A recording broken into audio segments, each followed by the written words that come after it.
Hey everybody, and welcome back to Austin After 40. Today's video is going to be one of the most important that I'm going to make. It is on a topic that's not that exciting.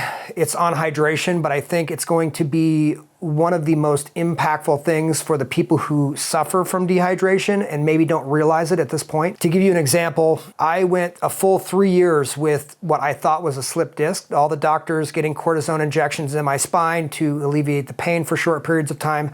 I never went more than 3 weeks without crippling pain to where it would knock me down for a full day or two. It ended up being a muscle spasm in my back. And PT gal recommended a trigger point injection. That injection, 2 days later, 90% of the pain was gone, and I have not had a spasm in my back since. Throughout my life, playing hockey, boxing, I have had muscle spasms, trigger points, cramping, basically pain when you get up in the morning, plantar fasciitis, tendonitis of some sort. And all of these can be traced back to chronic dehydration, just dehydration in general. So I'm going to go through what it is. Dehydration is not just getting water. It's not what you think. You can pretty much throw everything you think about hydration in general out the window. I'm gonna go through it and I'm gonna explain what you need to know. Now this video is gonna be a little bit long, but I'm trying to incorporate chapters for the first time. It's a learning process, guys. So if you wanna skip ahead to the mix that I use that completely solved my hydration issues, then you should be able to track forward to that and just go straight there. So as some of you might remember, when the channel passed 100 subscribers,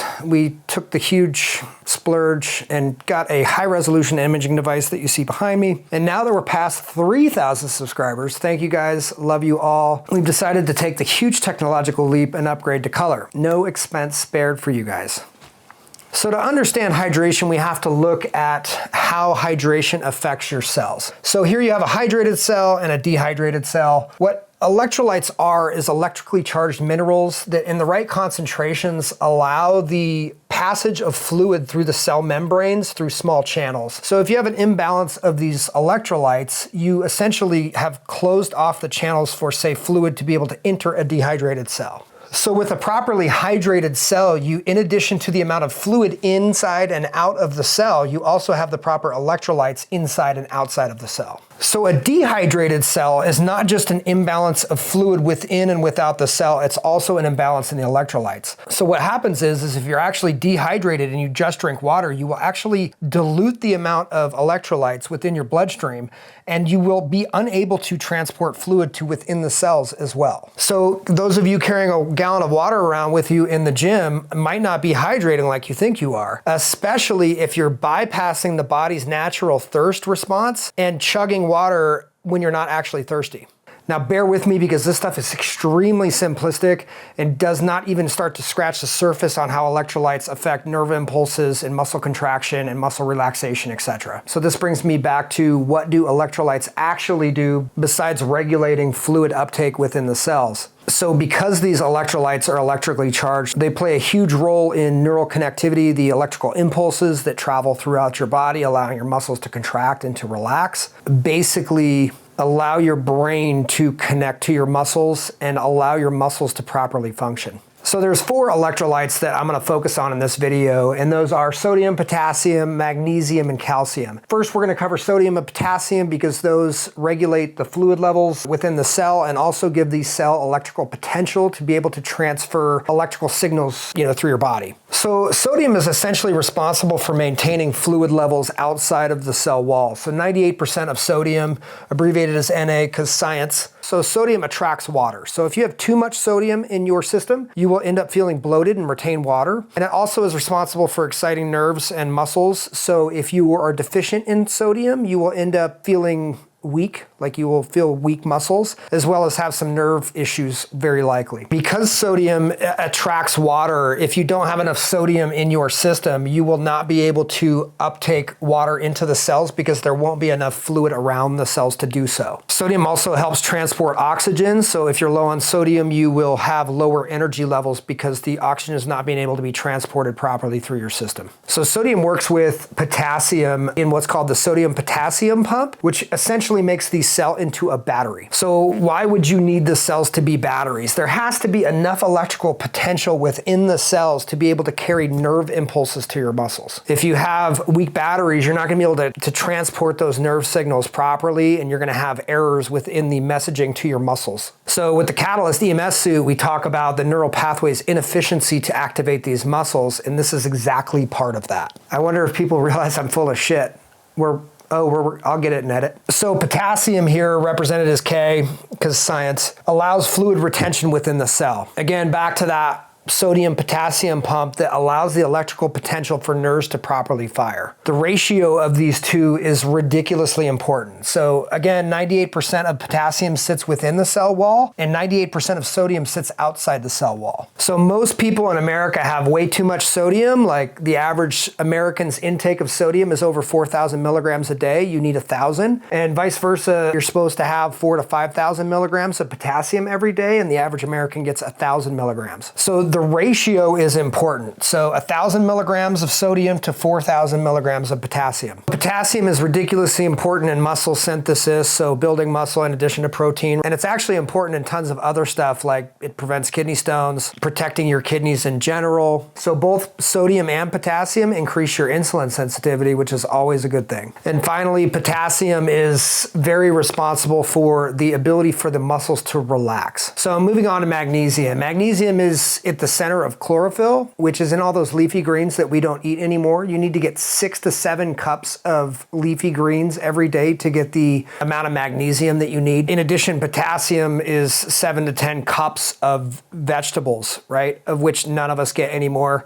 and sure as shit none of our kids get anymore. And magnesium controls the absorption of sodium and potassium. So if you're low on magnesium, it's going to weaken your ability to absorb potassium and sodium as well. Magnesium is essential to energy production. So your mitochondria, which are basically your cell's energy factories, they require magnesium to function properly. It's also involved in enzyme production throughout the body, and it aids in cardiovascular function like lowering blood pressure. It helps absorb vitamin D1 and B1. It also works in balance with calcium, kind of like potassium and sodium. I think in my head, magnesium is primarily for muscle relaxation. And from the research I've done, magnesium and calcium seem more responsible for muscle cramps than potassium, like we've all been taught. So moving on to calcium. Calcium helps with muscle contraction, while potassium and magnesium help with muscle relaxation. Calcium is partially responsible for neuromuscular excitability. So if you're deficient in calcium, you can end up with those, uncontrollable eye twitches or your muscle firing without you doing anything in your arm. That's probably a calcium deficiency. But the same can also go for your heart. So heart palpitations can be calcium deficiency. Calcium lowers blood pressure, cholesterol, and also your risk of cancer. Of course, everybody knows it aids in bone support. The vast majority of people are low on potassium and magnesium and probably have enough or too much sodium and calcium. So I know this is a lot of details, and one of the main takeaways from this is that I don't want you to think of hydration as the amount of water in your muscles, and that you need to make sure that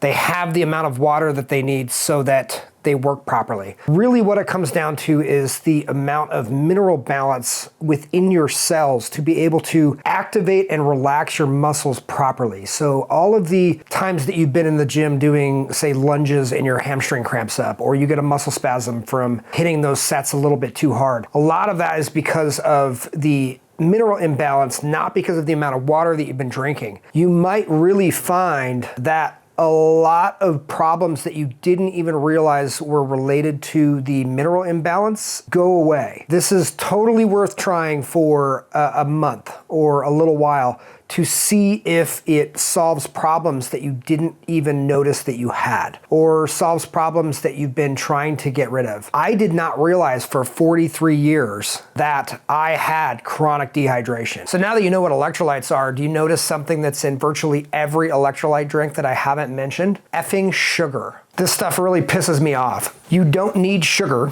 And in fact, sugar and high fructose corn syrup actually deplete potassium and dehydrate you. As a side note, in a study of teenagers against a control group, teenagers that drank 1 soda a day gained 2 pounds of fat. Teenagers that drank an energy drink gained 3.5 pounds of fat. That's drinking these healthy sports drinks that contain electrolytes. Maybe they just became more hydrated, or maybe the sports drinks are double the size of a soda and contain twice as many calories. It's just super messed up what's been pushed as healthy. I've always been a don't drink your calories kind of guy, so maybe I'm a little bit biased, but the data kind of speaks for itself. In my opinion, sugar's not in there for anything but its addictive properties, dopamine release, the energy spike. There's a little benefit to it, and your favorite sports drink probably has 1/10 the amount of potassium and magnesium that the mix I'm about to show you actually has. And the mix I'm about to show you is keto friendly. There's virtually no calories in it, and it tastes like juice, easy to sip, easy to drink all day, and it has all the electrolytes you need. Hey, and welcome to where the closest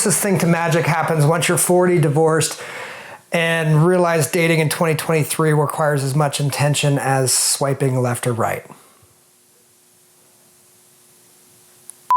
So here's the basic 2 main ingredients in the mix that I make now. So the first is Dr. Berg's Electrolyte Powder, the raspberry and lemon flavor. What this has in it, it doesn't have a ton of the stuff that you already get every day, like the calcium and the sodium and the chlorides. Now, what it does have in it is magnesium, and it has potassium. What's cool about Dr. Berg's mix here is that because potassium citrate is only made up of 30% by weight of potassium and 70% by weight of the citrate, when it separates out, you would only get 30% of the actual milligrams of potassium. So what's cool is he actually puts 3,000 milligrams or 3,500 milligrams of potassium citrate in this mix so that you get an actual 1,000 milligrams of potassium for every serving that you take. Now this is something else that's important is magnesium citrate is actually a laxative. If you're gonna take magnesium outside of this electrolyte mix, make sure you get magnesium glycinate. It's not a laxative. Anyhow,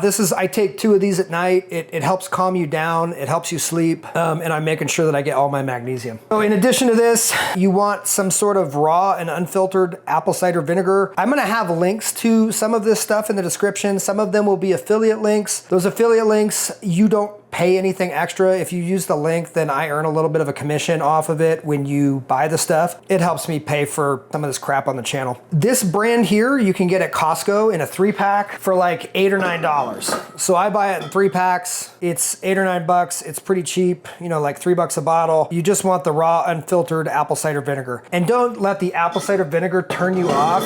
You can't taste it once this is mixed. It just tastes like juice. I bought a 1/2 gallon vacuum insulated jug here, and I fill this up every single day. If I go through the 1/2 gallon in the summer, then I will just drink water after that. And in the winter, when I'm not sweating and I'm not working hard, if I don't drink all of this, I just fill it up the next day. So that way I'm making sure that I get fluids along with my electrolytes, and I listen to my body's thirst triggers, right? So if I'm not thirsty, I don't drink. I don't chug this if I didn't get enough. Now I did one time in this last summer, I forgot this at the house. I went and worked in 80-degree weather all day. I didn't have anything to drink, and I got home and I chugged this all in like 30 minutes or an hour. That was the only time that I noticed the laxative effects of the magnesium citrate. So just don't do that, you're gonna be good. So essentially for every 2 scoops of electrolyte powder, I will use roughly a 1/4 cup of apple cider vinegar. I figured out the amounts so that I could show you guys on camera, but I've always just eyeballed it. And again, this stuff settles out, so make sure you shake it up before you start. A 1/4 cup, and then 2 scoops of Dr. Berg's electrolyte powder. And then you just fill this up with water. So I've filled this about 4/5 of the way with water, ice cubes to it from the fridge, and then I just crank down the lid, I shake it, make sure everything's mixed up. I have not had any issues with the electrolyte powder settling out. In addition to this mix, what's kind of nice is because the flavor is fairly strong, I add in creatine.